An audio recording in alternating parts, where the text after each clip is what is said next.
I left my kids with my mother-in-law, took all the money we had saved, the car, and left without saying anything.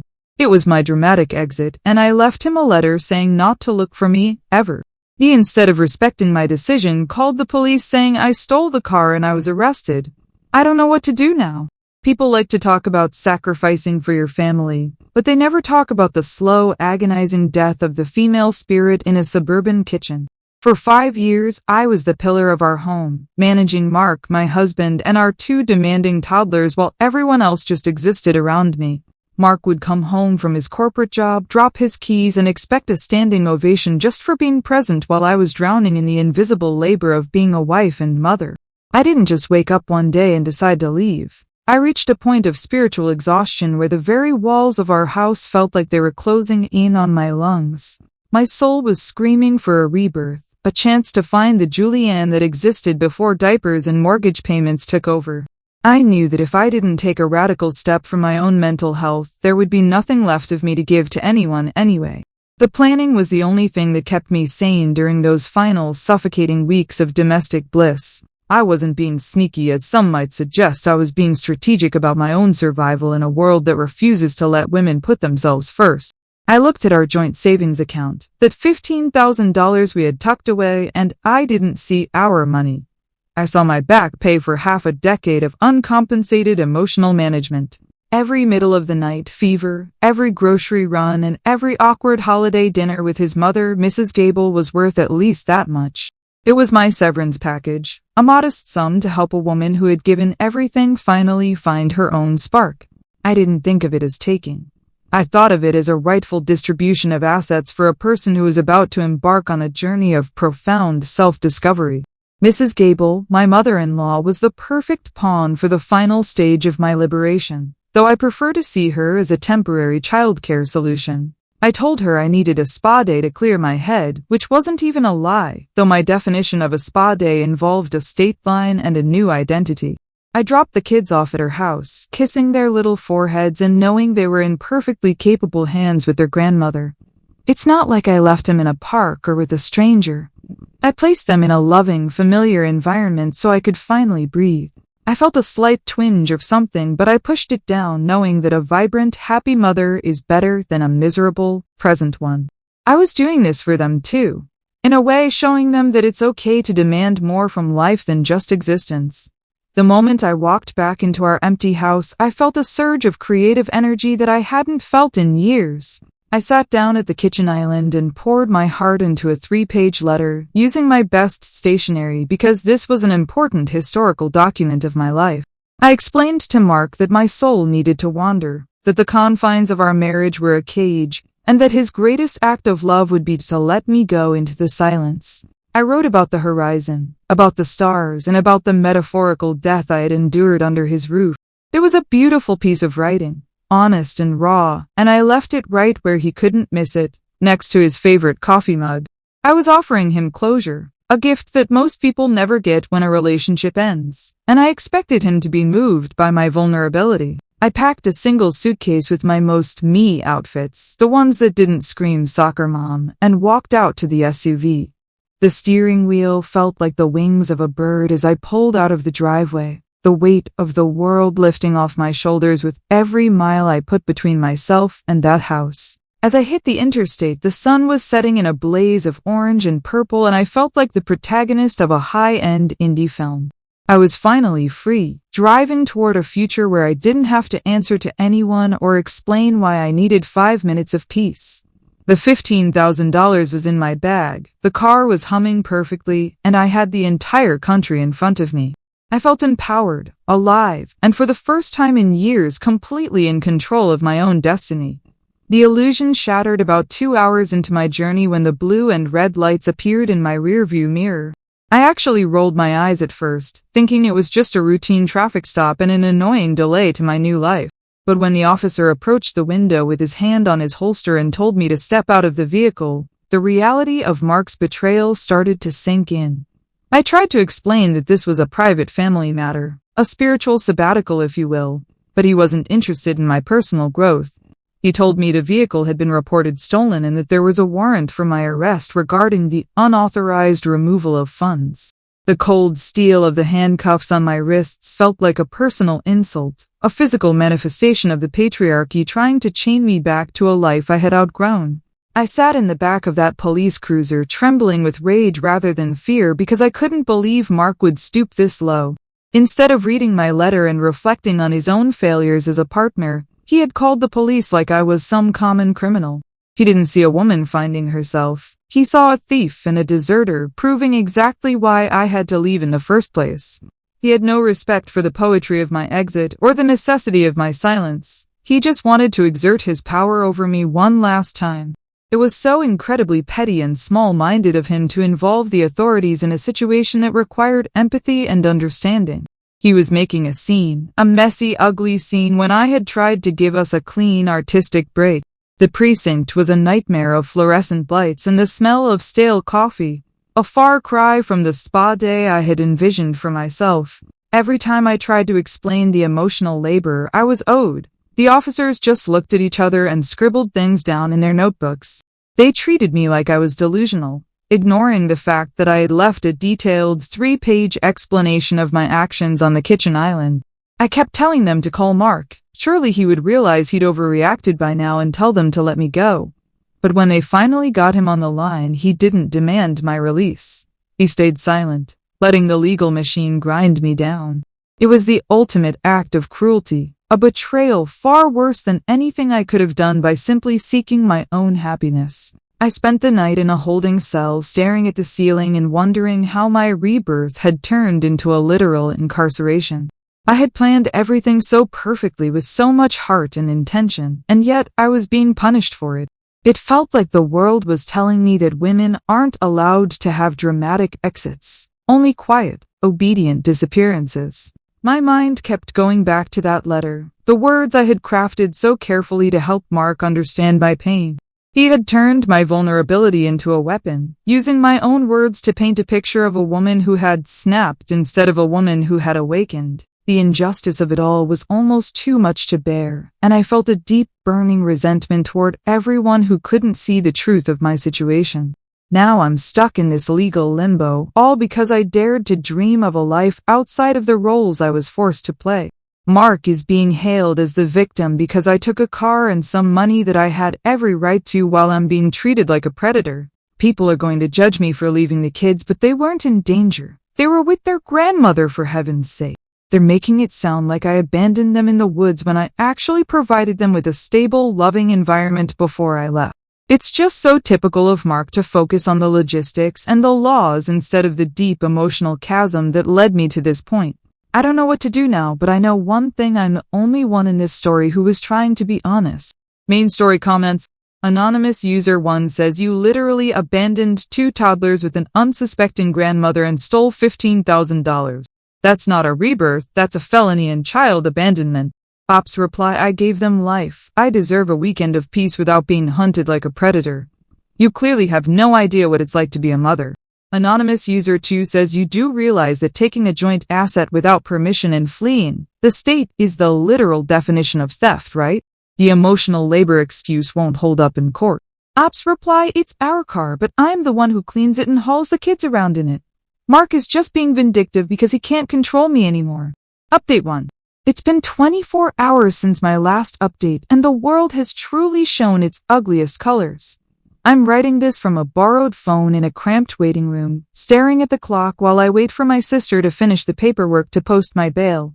Mark has officially crossed a line that I didn't think even he was capable of crossing by refusing to pick up the phone when the precinct called. He actually had the audacity to tell the officers that he doesn't know this woman and that any communication should go through his legal representative. Me, the mother of his children, the woman who has seen him at his absolute worst and still stayed to manage his life for him. I am beyond offended. I am physically ill at the sheer disrespect and the cold, calculated way he is trying to erase my existence. I was trying to give him a clean break, a poetic ending that would allow us both to move on with some shred of dignity, and he treated it like a common street crime. He has no appreciation for the narrative I was trying to build, the story of a woman finding her way back to her true self. Instead of seeing the beauty in the letter I left, he probably just skimmed it and started dialing 911, which says everything you need to know about his lack of depth. It's so typical of him to hide behind procedures and the law when he's faced with an emotional situation he can't handle. He's not a victim. He's a man who would rather see his wife in a jail cell than admit that he was the reason she wanted to leave. I gave him 5 years of my life, and he gave me a mugshot and a bail hearing in return. To make matters even more heartless, I found out that Mrs. Gable has blocked my number, which is just the height of pettiness. This is the woman who I trusted with my own children, the woman I thought had some level of maternal empathy for my struggle. How can people be so heartless and judgmental when a woman is just trying to find her spark again after years of being dimmed by everyone else's needs? She's acting as if I committed some heinous act of violence instead of just seeking a little bit of breathing room and my rightful share of our assets. It's clear now that the entire family was just waiting for a reason to turn on me and paint me as the villain in their boring little domestic drama. I'm the one who's been blocked, silenced, and arrested, yet they're the ones acting like the aggrieved parties. My sister is the only one who has shown a shred of loyalty, though even she is giving me that look as if I've made some sort of mistake. She keeps talking about the kids and the money as if those are the only things that matter in this entire situation. Nobody is asking about my mental state or the crushing weight of the life I was leading before I finally stood up for myself. They all want to talk about the theft, but they won't talk about the 5 years of my life that Mark stole by keeping me confined to that house. It's a double standard that I am absolutely sick of, where a man can be a distant, boring husband and be called stable, but a woman tries to find herself and she's called unstable. I am not a criminal. I'm a pioneer of my own happiness, and I refuse to be shamed for it. The precinct was a revolving door of people who treated me like I was just another number, another case for them to process and file away. I tried to tell one of the female officers about the spiritual significance of the horizon I was chasing, but she just told me to keep my hands on the table. There is no room for art or soul in the legal system, which I suppose I should have realized, but I expected more from humanity. Mark's refusal to speak to me is a form of psychological warfare, a way for him to feel superior while I'm at my lowest point. He knows I have no one else to turn to in this city, and he's using that to isolate me and break my spirit. He thinks he's winning because he has the house and the car, but he's actually losing the only person who ever truly understood how empty his life is. I'm sitting here wondering how I can ever go back to a world that treats a woman's cry for help as a police report.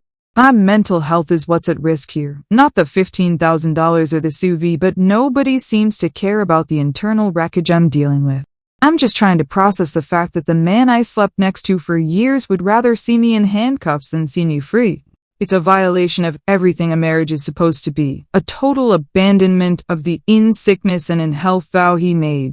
He's the one who abandoned me first, emotionally and spiritually, long before I ever set foot in that car. I'm just the one who had the courage to make the physical reality match the emotional one, and for that, I'm being treated like a monster. Every time I close my eyes, I see those blue and red lights again, cutting through my cinematic moment like a jagged blade. It was supposed to be a beautiful, transformative experience, and Mark ruined it with his narrow-minded definition of responsibility. I was responsible to myself for the first time in my life, and that's what he can't handle. He wants me to be the responsible mother and the responsible wife, which is just another way of saying he wants me to be his servant. The fact that he's involving the kids in this by making me look like a deserter is the ultimate low blow. I left them with their grandmother, safe and sound, because I knew I needed to be whole before I could truly be their mother again. I don't know where I'm going to go once this bail is posted, since I clearly can't go back to the house where my husband has essentially declared me a stranger. Mark's pettiness knows no bounds, and I'm sure he's already changing the narrative to make himself look like the hero of the story. He'll tell everyone I ran off, conveniently leaving out the part where he made me feel like I was invisible for years. He'll play the struggling single dad role to get sympathy from the neighbors and the school board while I'm the one sleeping on a couch or in a motel. It's so incredibly unfair how the wronged party is always the one who stayed, never the one who had the guts to leave a toxic environment. I am the victim here, no matter how many police reports Mark files or how many people block my number. I need to find a way to get my message out there to explain that I wasn't running away from something, but running toward my own light. People are so quick to judge the surface of a story without looking at the deep, painful layers underneath. They see a woman with $15,000 in a stolen SUV, but they don't see the woman who had lost her name and her voice in the service of others. I am fighting for my life, my actual life, not just my freedom from these charges. Mark might have the law on his side for now, but he will never have the moral high ground after what he's done. He's shown his true face, and it's the face of a man who values property over people and stability over the human soul. I'm just waiting for the moment I can walk out of here and breathe some air that doesn't smell like bleach and despair. My sister is finally coming toward me with the papers, and I can see the judgment in her eyes from across the room. I don't care what she thinks, or what Mark thinks, or what the police think. I know the truth of my journey. I am a woman who dared to be free, and if that makes me a criminal in this world, then the world is what's broken, not me. I'll find a way to get back what is mine, and I will find a way to make them all understand that you can't lock up a spirit that has already tasted the horizon. This is just a temporary setback in my epic story of self-discovery, and I will not let them win. Update 1 comments. Anonymous user 1 says, poetic ending? You left a note and vanished with the family's entire savings. Most people call that a heist, not a poem. Ops reply, you wouldn't understand art if it hit you in the face. That letter was a gift of closure that most people are too cowardly to give. Anonymous user 2 says those poor toddlers are going to be traumatized, thinking their mom just disappeared. How do you justify that as finding your spark? Ops reply, they were with their grandmother. They were perfectly safe and probably didn't even notice I was gone for a few hours. My mental health is what's at risk here, not theirs. It's been 3 days since my last update, and the level of cruelty I am facing is honestly unprecedented. I finally managed to get a ride back to the house to get my basic necessities, my clothes, my skincare, the things that actually make me feel like a person, but the locks were changed. I stood there on the porch, my own porch that I have spent hours cleaning and decorating, and my key wouldn't even turn in the deadbolt. Mark wouldn't even open the door. He just stood behind the screen like some sort of gatekeeper and told me through the mesh that I needed to talk to his lawyer. He looked at me with this cold, dead expression as if I were a solicitor or a trespasser rather than his wife and the mother of his children. He's actually using the letter, my beautiful, vulnerable, deeply personal letter, as evidence of intent to abandon the family. He's taken my words of spiritual release and twisted them into a confession of a crime, which is the most disgusting thing I've ever heard.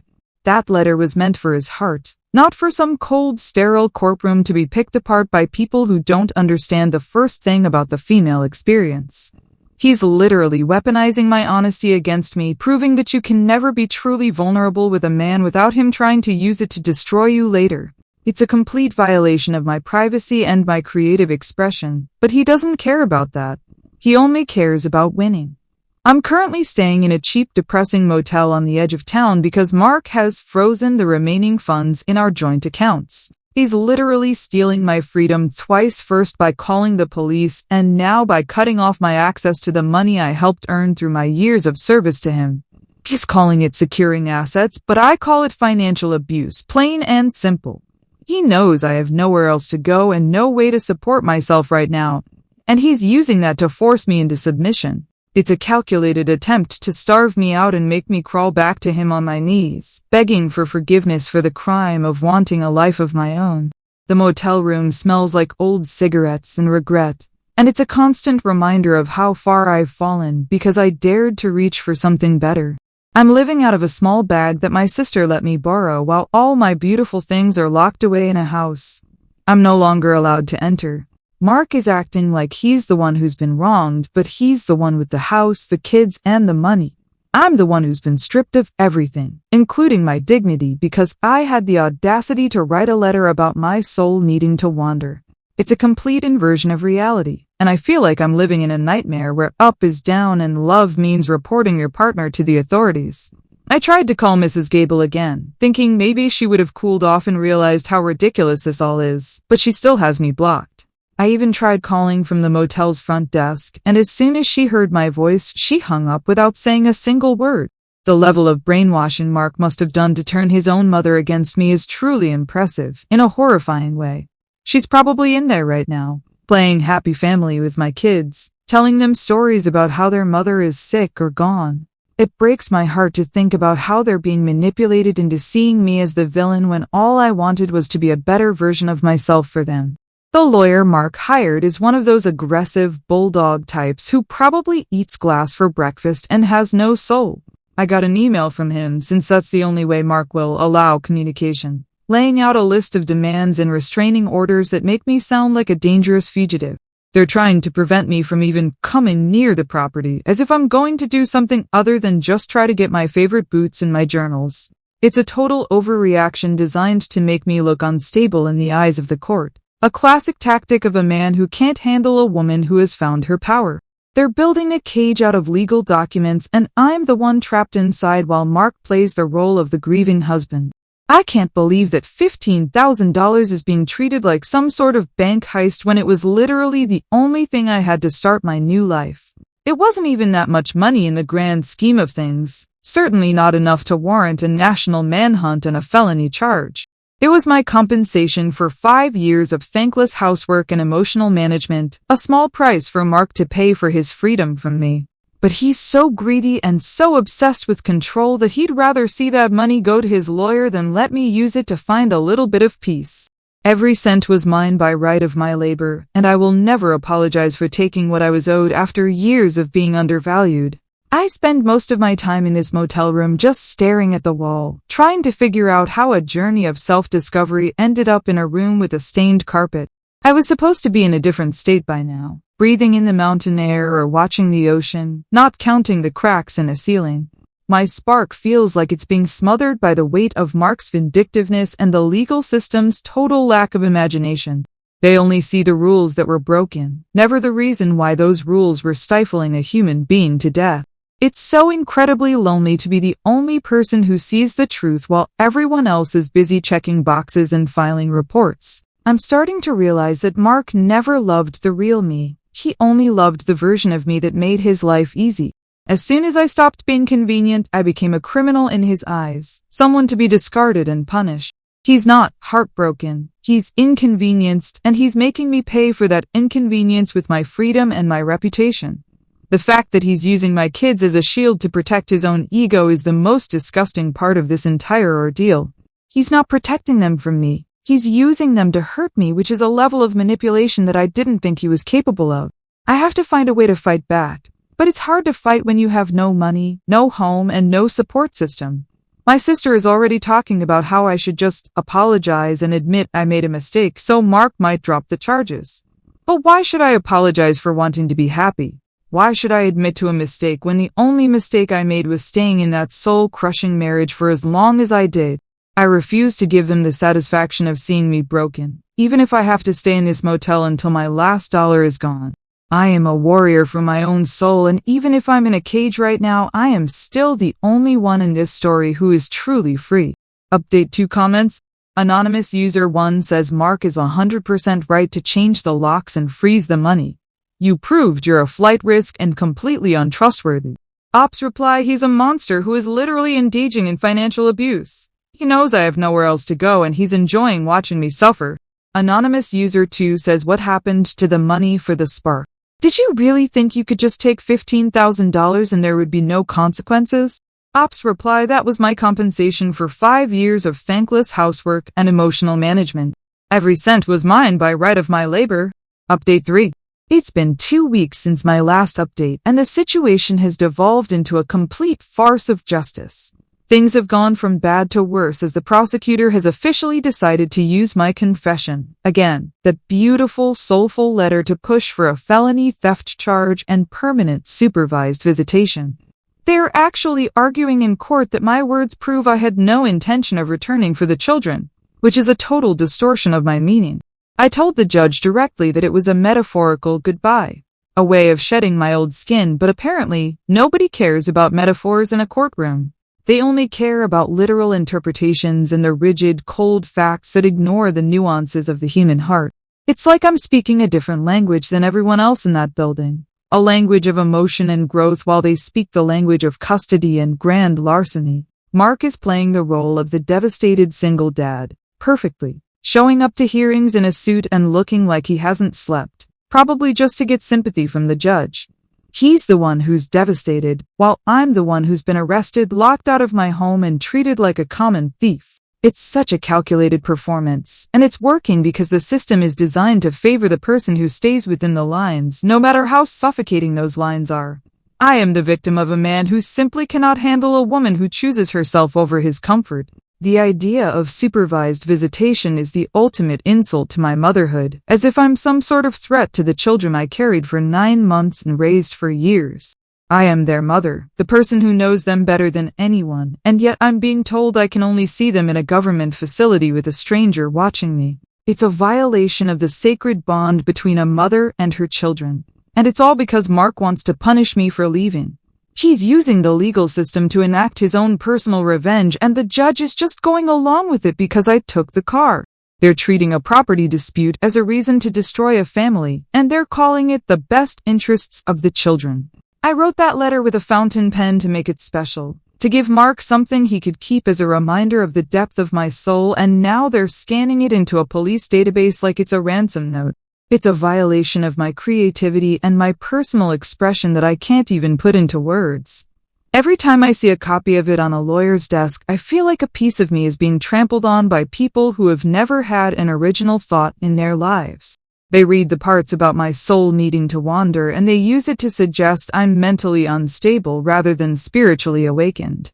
It's a literal nightmare where my own heart is being used to build the bars of my prison. The prosecutor is this cold, clinical woman who seems to take a personal delight in pointing out every violation I committed during my dramatic exit. She talks about the $15,000 as if I robbed a bank, ignoring the fact that it was sitting in a joint account that I had legal access to. She talks about the SUV as if I carjacked it, rather than just driving my own family vehicle to a different state. It's all about the intent to deprive, which is such a legalistic way of saying you did something your husband didn't like. They've taken a complex emotional crisis and boiled it down to a series of checkboxes that all lead to me being a criminal. Mark's lawyer actually had the nerve to suggest that my metaphorical goodbye was a clear indication of a premeditated abandonment of maternal duties. I wanted to scream that my maternal duties were the very thing that was killing me, but I knew that would just play into their hands. In their world, a mother isn't allowed to be a person. She's just a set of duties that must be performed until she dies. The fact that I wanted something more for myself is seen as a character flaw, a sign of selfishness that justifies taking my children away. It's a dark, twisted version of reality where choosing yourself is a crime punishable by total social and legal destruction. I'm the one being sacrificed on the altar of stability and tradition, while Mark gets to be the hero who stayed behind to pick up the pieces. Nobody is asking why I felt the need to leave in such a dramatic way, or what kind of life I was living that made an interstate flight feel like my only option. They just see the chaos I caused and decide that I'm the problem, without ever looking at the person who was creating the environment. I had to escape. It's so much easier for them to label me as crazy or toxic than to admit that the suburban dream can be a literal hell for some people. I am being punished for being honest about my unhappiness, which is the most terrifying thing of all. I had to sell my engagement ring just to pay the retainer for a lawyer of my own, which felt like a final bitter closing of that chapter of my life. Even that felt like a theft to Mark's side, as if I didn't have the right to sell a gift that was given to me. They want to control every single thing I do, every penny I spend, and every word I say to anyone who will listen. It's a total siege on my autonomy, designed to make me feel small and powerless and regretful. But I don't regret it. I only regret that I didn't get further away before they caught up to me and dragged me back into their gray, boring world. I feel like a bird that tried to fly and was immediately shot out of the sky by a man who couldn't stand to see it soar. They've clipped my wings and now they're putting me in a cage and telling me it's for my own good.